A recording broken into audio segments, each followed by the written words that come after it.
Hello বন্ধুরা, আপনারা কেমন আছেন? আশা করি খুব ভালো আছেন আর সুস্থ আছেন। আমিও ভালো আছি। তো বন্ধুরা, অনেক দিন বাদে কিন্তু আজকে ভিডিওটা দিব। আর বাড়িতে ছিলাম না, 15 দিনের মতো ঘুরতে গিয়েছিলাম, তার জন্য কিন্তু ভিডিও দিতে পারিনি। 2 দিন মাঝখানে একটু লাইভ করেছিলাম 10 মিনিটের মতো, এরকম 10 মিনিট 12 মিনিট এরকম হবে। তো যাই হোক বন্ধুরা, আজকে রেসিপি নিয়ে এসেছি, নতুন একটা রেসিপি। আজকে হবে ডিম ভাজা রেসিপি। তো বন্ধুরা, এদিকে দেখুন পেঁয়াজ কুচি, টমেটো কুচি, আর আমাদের যে ছাদের উপরে লম্বা লম্বা যে ক্যাপসিকামের মতো যে লঙ্কাগুলো, সেই লঙ্কাগুলো পেকে গেছে, এসে দেখি পেকে গেছে সব। তো এই লঙ্কাগুলো দিয়ে আর বেগুন, একটা বেগুন ছোটো ছোটো করে কেটে নিয়েছি, নিয়ে এবার যাই হোক এটা আমি ডিম ঝুরি করব। আর এদিকে কিন্তু আগে থেকে তেলটা দিয়েছিলাম, তেলটাও গরম হয়ে গেছে, পেঁয়াজ কুচিটা দিয়ে হালকা একটু নাড়াচাড়া করে নিলাম, নিয়ে বেশ কিন্তু ভাজা যাবে না পেঁয়াজটা। তারপরে বাকি সবগুলো যেগুলো কেটে রেখেছিলাম সেগুলো সব দিয়ে দিয়েছি। ভালো করে নাড়াচাড়া করে নিতে হবে। আর দিয়ে দেবো একটু হলুদ গুঁড়ো আর নুন, আর কোনো কিছুই অ্যাড করবো না, ময় মশলা। হাফ চামচের মতো হলুদ গুঁড়ো দিয়ে দিয়েছি, হাফ চামচ নুন দিয়েছি, আরও হাফ চামচ নুন দিয়ে দিলাম, টোটাল 1 চামচ নুন দিয়েছি। এবার ভালো করে নাড়াচাড়া করে নিতে হবে।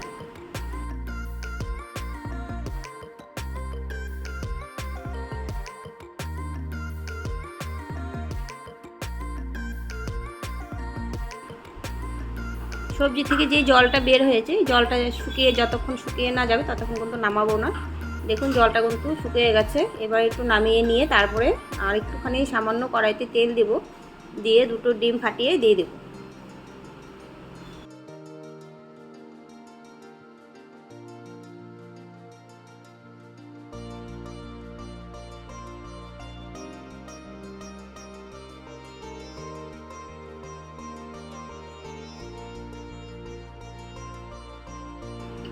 তেল দিয়ে দিলাম, আর তেলটা গরম হয়ে গেলে 2টো ডিম ফাটিয়ে দিয়ে দেব। কড়াইটা ধুইনি, ধোয়ার কোনো দরকার নেই। এবার ডিমটা ভালো করে ভেজে নিয়ে যে ভাজাটা তুলে রেখেছিলাম সেই ভাজাটা আবার এই ডিমের সাথে অ্যাড করে দেব। ডিমটাকে ভালো করে কষিয়ে নিতে হবে। যে বন্ধুরা এইভাবে কিন্তু করে খাবেন, খুব ভালো লাগে। আর যেহেতু লঙ্কাগুলো ঝাল নেই, তার জন্য কিন্তু একটা মানে সবজির মতো হয়ে গেছে, যেরকম ক্যাপসিকাম সবুজ কালারে, যেরকম ক্যাপসিকাম দিয়ে অনেক কিছু দিয়ে আলু বেগুন দিয়েও ডিম দিয়েও ঝুরি করা যায়, ভালো লাগে খেতে। তো এইভাবেও কিন্তু খুব ভালো লেগেছে খেয়ে। তো যাই হোক বন্ধুরা, যে ভাজাটা তুলে রেখেছিলাম সেটা কিন্তু দিয়ে দিয়েছি।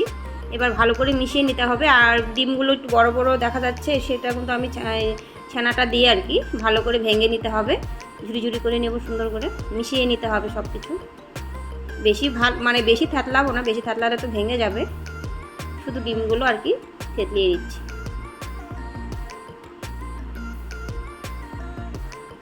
একদম ফাইনালি হয়ে গেছে। কোনো কিছু কিন্তু ময় মশলা অ্যাড করিনি, কোনো দরকার নেই। এটা কিন্তু রুটি দিয়ে, ভাত দিয়ে, লুচি দিয়ে, যে কোনো জিনিস দিয়ে কিন্তু খাওয়া যায়, পরোটা দিয়ে খুব ভালো লাগে খেতে। তো বন্ধুরা, ডিম ঝুরি রেসিপিটা কেমন হয়েছে অবশ্যই কিন্তু কমেন্ট করে বলবেন।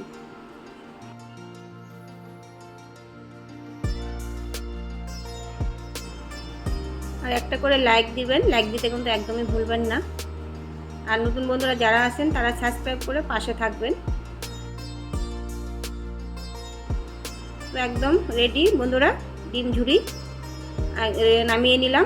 দেখুন কত সুন্দর লাগছে দেখতে, খেতে কিন্তু হেভি হয়েছিল। আমি যেহেতু পরে ভয়েসগুলোটা দিয়েছি, আর আমরা কিন্তু এটা রুটি দিয়ে খেয়েছি। কি সুন্দর লাগছে কালারটা দেখতে। কয়েকটা কিন্তু ঝাল লঙ্কাও দিয়ে অ্যাড করেছি আমি, সেটা ওই লঙ্কাগুলোর সাথে মিশে গেছে।